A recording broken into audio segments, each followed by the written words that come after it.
During lockdown, we all have heard of one word continuously and repeatedly, and that is mental health.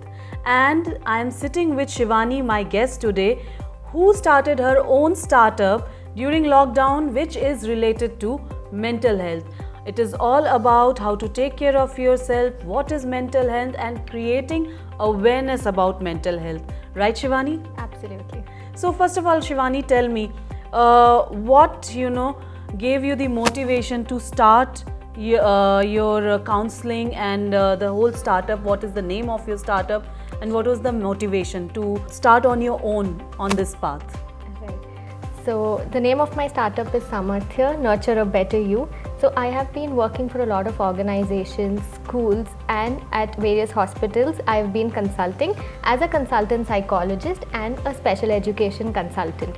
So during that point, when parents used to come and ask me, or even individuals, can we know which organization are you associated with? That's when I had nothing to say. And then I realized that, okay, I have to give a name to where I come from. And during this pandemic, we all realized the need of mental health. That's when me and my friend together founded this organization, Samarthya, in June 2020. I would say Samarthya is a very apt name for an organization that is working on mental health, because our brain is something which makes us Samarthya, which makes us capable of doing things.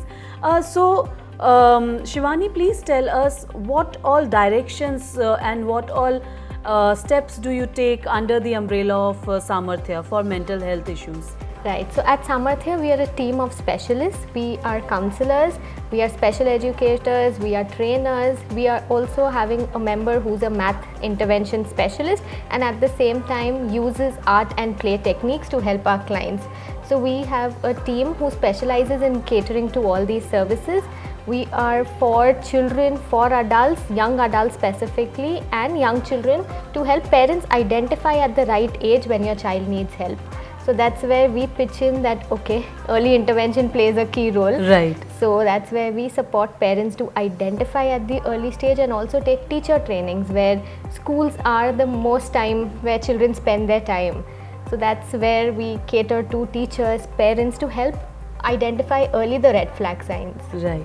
Can you please tell us what are these red flags? Like, how can I understand maybe I have some or the other mental health issue? Right. So what I mean by red flag signs are the observation signals that the body gives out, or when you observe somebody, if you see that these signs are there, it could be a caution to an individual that yes, there are chances of something bigger coming up, and the individual has to take care of their mental health. Right. For example, if a child may be developing symptoms of autism, for example, that is on a rise nowadays. So if we see that there is lack of social smile or lack of eye contact, the developmental milestones have not been achieved. So these are the simple red flag signs that parents or teachers can watch out for. Right. Shivani, autism is still a very, something on a much more higher level. Right. And another very common problem that we see among young adults, teenagers, and even in adults more, above the age of 30, that is depression. And especially during pandemic and lockdown, we have seen there's a rise in depression cases. Absolutely. So how can one common person, common man recognize these symptoms and take help of a counselor or a doctor? Right. So actually taking help, as you're saying, is actually a stigma that a lot of people have. Right. So when they have fever, they actually run to a doctor, but when it comes to taking care of their mental health, people feel helpless. So there are times when people say that they are suffering through depression, others around brush them off saying that kuch nahi hai, it's absolutely Yes. okay. But the signs of depression are when you feel loss of interest in your activities, you're not enjoying, your day-to-day routine gets affected, you're not liking to meet people around, and a lot of other things which you used to enjoy but you're not. You're liking to be lonely, you want to stay alone, away from crowd. That's where these are signals that, okay, why am I changing? What is it that is triggering this? So these are certain signs we have to watch out for. Right. That, okay, why is there a change in me? And Right. there are times we need to stand up for our mental health before it becomes too late. Right, right.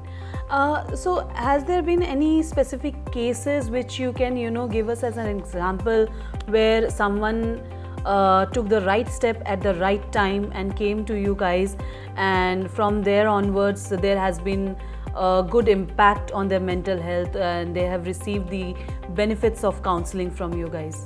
Okay, so see, counseling is a long-term process, Right. but it is at the immediate point of time what we can give to people is that a safe place to feel heard. So there are times when we get calls and people are like, okay, we just want a session. The session is when they talk it out, vent it out, they start feeling better. That's when they come back and say, I think one session helped me. So Right. there might have been, I'll tell you recently a case where I had of a couple. So there was so much of stress between both of them that the wife has sought help.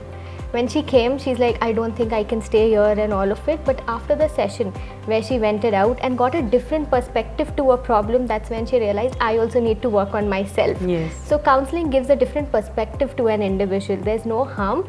It also gives you ways in how you can nurture your better self. Right. So this is one case that I would share, that perspective change is brought about and they start feeling better. Right. So it means that along with counseling on individual levels or students or teenagers, you are also doing counseling for couples. Absolutely, yes. Okay.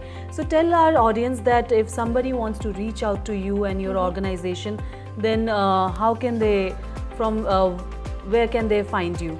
So we have our Facebook and our Instagram page. It's named Samarthya Nurture a Better You.